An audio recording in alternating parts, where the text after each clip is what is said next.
What if the history of disease in Africa wasn't just a story of suffering, but a story of survival, innovation, and resilience? For centuries, European narratives have portrayed Africa as a disease continent, a place of sickness and death. But this narrative obscures a much more complex picture. The African understanding of the environment and disease causation was far more extensive than we think today. It embodied the physical landscape and the spiritual and social realms. Managing the multiple spheres that comprise the environment meant that pre-modern Africans had developed a complex variety of disease mitigation techniques, each targeting the suspected origin of disease. This is the story of how early Africans managed disease outbreaks, a story of science, spirituality, community, and resilience that has been systematically erased from history. From social distancing to quarantine, from burning settlements as disinfectant to strengthening the immune system with diverse diets, early Africans developed sophisticated strategies to survive, strategies that modern science is only now beginning to understand. To understand how early Africans managed disease, we must first understand their way of life.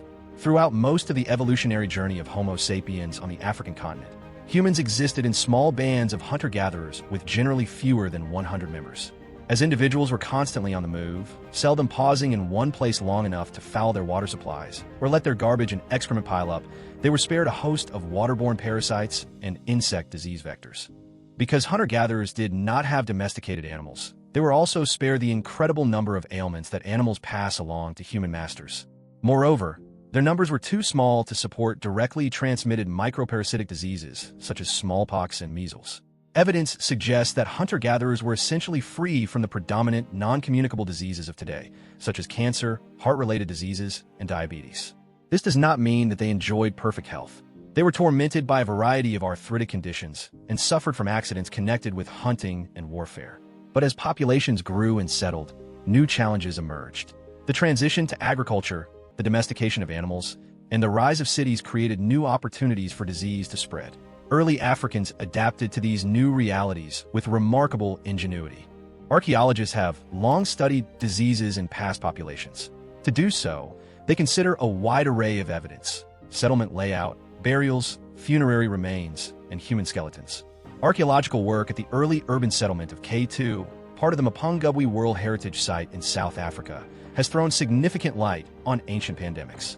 The inhabitants of K2, which dates back to between AD 1000 and AD 1200, thrived on crop agriculture, cattle raising, metallurgy, hunting, and collecting food from the forest. Archaeological work at K2 uncovered an unusually high number of burials, 94 in total, 76 of which belonged to infants in the 0 to 4 age category. This translated into a mortality rate of 5%. The evidence from the site shows that the settlement was abruptly abandoned around the same time as these burials. That means a pandemic prompted the community's decision to shift to another settlement. They did not stay to suffer. They left to survive. Social distancing and isolation have become watchwords during the COVID-19 pandemic.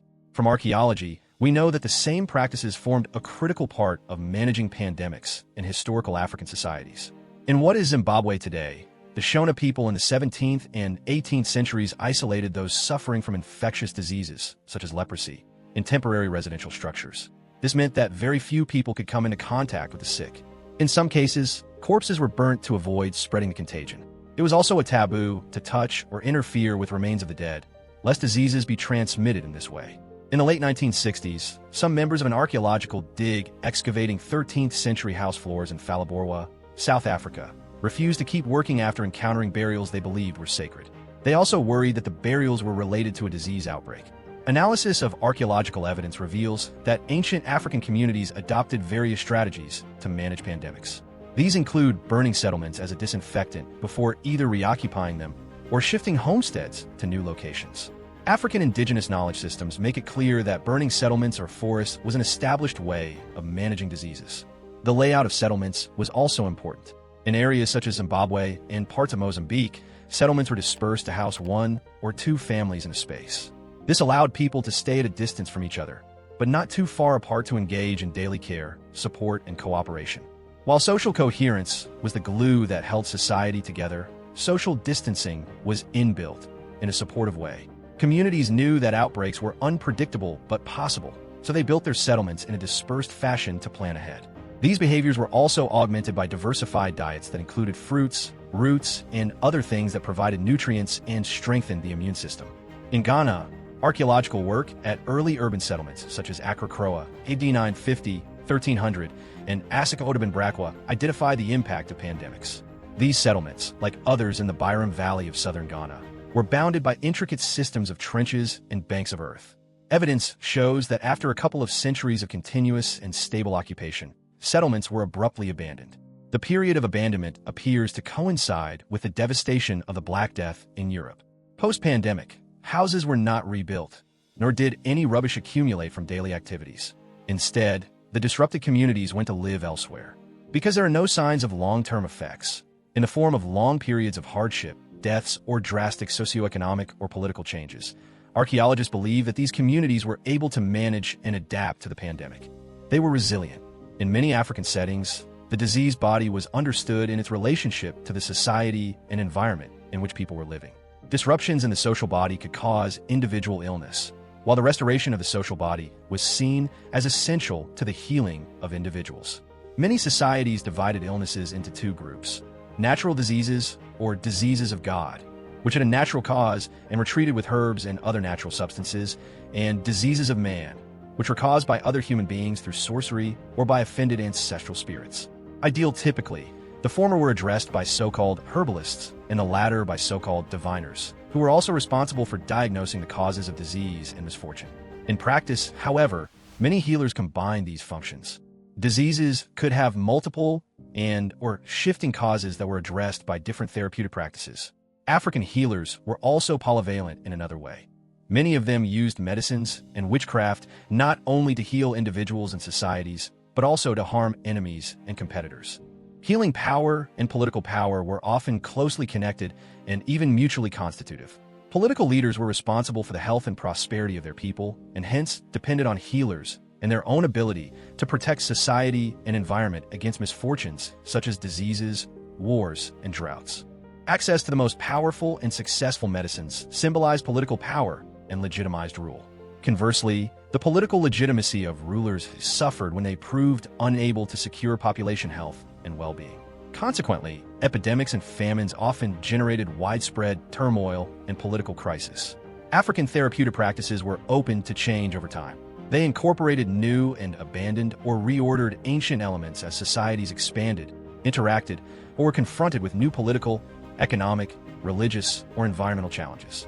Such hybridization processes can be observed long before the colonial conquest of the continent in the late 19th century. The spread of Islam, for instance, brought new medical concepts and actors to societies in Eastern and Western Africa.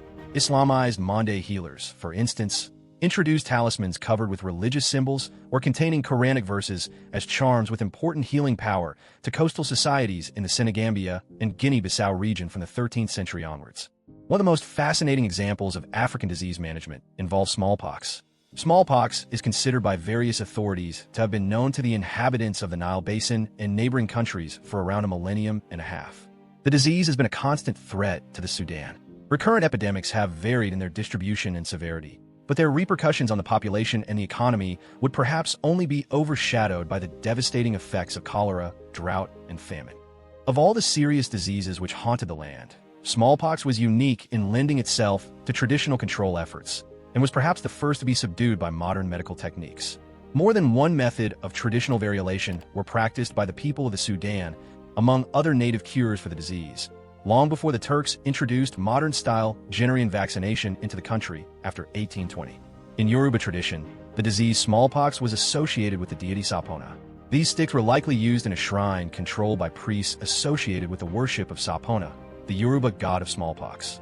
According to the traditional religion of the Yoruba people of Nigeria, Sapona was given control of the earth with the power to reward its inhabitants by bestowing grains or punish by causing these same grains to emerge from the skin in the form of smallpox pustules.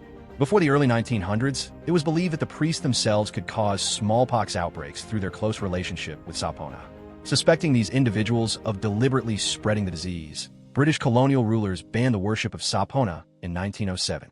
Devoted followers continued to honor the god. However, it was become known as Babaluai in several religions that developed from Yoruba beliefs in the Americas.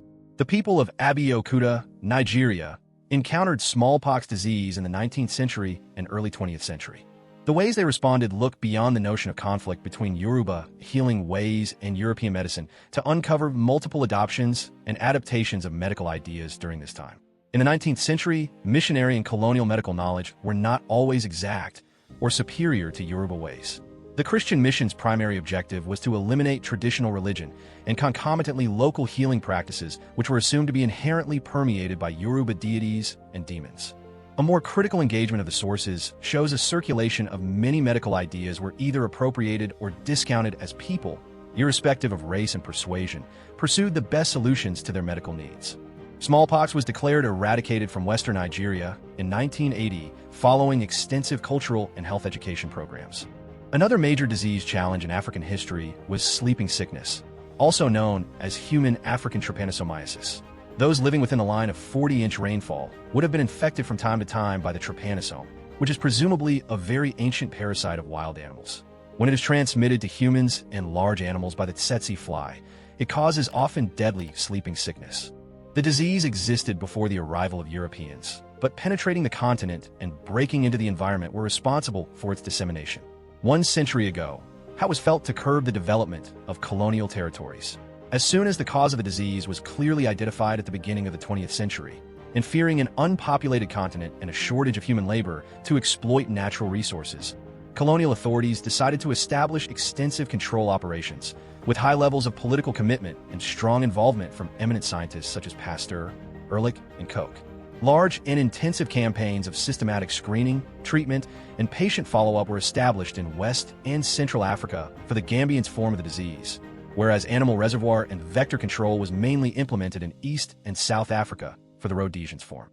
By the 1960s, transmission was practically interrupted in all endemic areas, providing evidence that the elimination of the disease was feasible and could be achieved with basic tools and strong commitment. Thereafter, the rarity of cases led to a loss of interest for sustained surveillance, and the risk of reemergence of the disease was overlooked.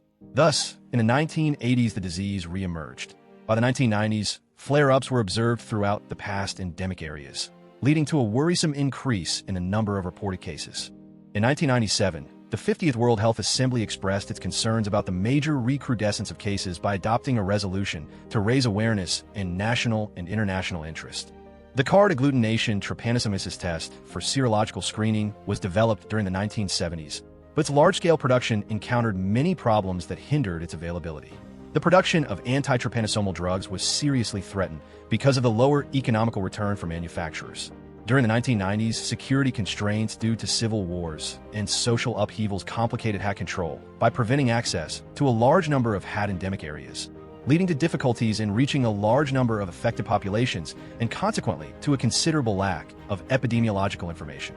In 2001, Aventis Pharma granted a substantial support to WHO for the control and surveillance of HAT. This support included HAT drug donations and financial contributions, which allowed WHO to strengthen its support to disease-endemic countries.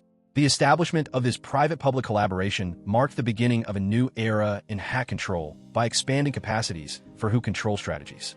Between 2000 and 2009, out of 36 countries listed as endemic, 24 received the exclusive support of WHO either to assess the epidemiological status of HAT or to establish control and surveillance activities. Malaria was and continues to be one of the deadliest diseases in African history. The disease is intimately linked with the ways that human populations have fed themselves. Although quinine had been used by the French in Senegal since 1822 and given in 1844 to railroad workers in the United States as a prophylaxis, its prophylactic use was demonstrated by Becky in 1854. This evidence established that steamships could be taken up the Niger and Benue rivers and was instrumental in opening the interior to foreign commerce. Missionary stations were established, and more than 250 miles of previously unexplored river were explored and charted. No lives were lost to malaria as a result of pioneering prophylactic use of quinine. Beky's stay on the river proved that Europeans from temperate zones could penetrate the interior and survive there. Thanks to this evidence, the Berlin Treaty signed in 1885 allowed colonial countries to rush inside Central Africa. The medicine that made European survival possible, however, also enabled the colonization of the continent. A few years later, they had to face a new killer, human African trypanosomiasis, also known as sleeping sickness. The medicine that opened Africa to colonization now had to be used to fight the diseases that colonization had unleashed. But here's where the collision becomes tragic. As colonial authorities established control, they began to suppress traditional African healing practices. Conflicts and contestations arose between African traditional healers and the colonial healthcare providers over causation and therapeutic approaches to combat particular diseases. Coercive and racialized health interventions also characterized the colonial period, with sanitary segregation measures and criminalization of venereal diseases imposed on Africans. The emergence of European germ theory-based biomedicine and the establishment of racialized colonial states in the 19th century increasingly challenged the value of African therapeutic practices for disease control on the continent. Colonial states were not the only providers of biomedical health care in colonial Africa. Missionary societies and private companies had their own health services, with particular logics, methods, and focuses. Moreover, Africans actively participated in colonial disease control, most notably as nurses, midwives, and doctors. Nevertheless, Western biomedicine never gained hegemony in colonial Africa. Many Africans tried to avoid or minimize participation in certain campaigns or continued to utilize the services of local healers and diviners, often in combination with particular biomedical approaches. Traditional healers' associations suppressed and segregated during the colonial period were now recognized, as evidenced by the reformation of the Association of Traditional Healers in Ghana in 1963. During the battle against HIV/AIDS, traditional healers were given fundamental roles to play by the World Health Organization. The World Health Organization recognized that traditional healers could be essential partners in the fight against diseases. The history of disease management in Africa is not just a story of suffering. It is a story of survival, innovation, and resilience.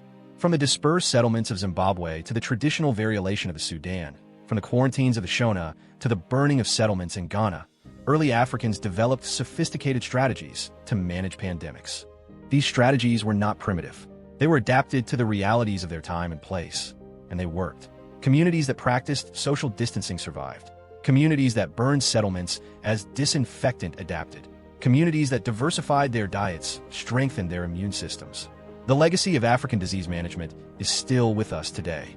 The work of traditional healers, the community-based approaches to health, the understanding that social and environmental factors affect disease, all these are part of the African contribution to global health. During the battle against HIV/AIDS, traditional healers were given fundamental roles to play by the World Health Organization, recognizing that community-based approaches and local knowledge are essential to global health. The next time you hear the narrative of Africa as a disease continent, remember the truth. Remember the communities that survived by adapting. Remember the healers who kept their people alive for millennia. Remember the resilience of the human spirit. Subscribe to Golden Empire Tales for more stories of Africa's legendary achievements.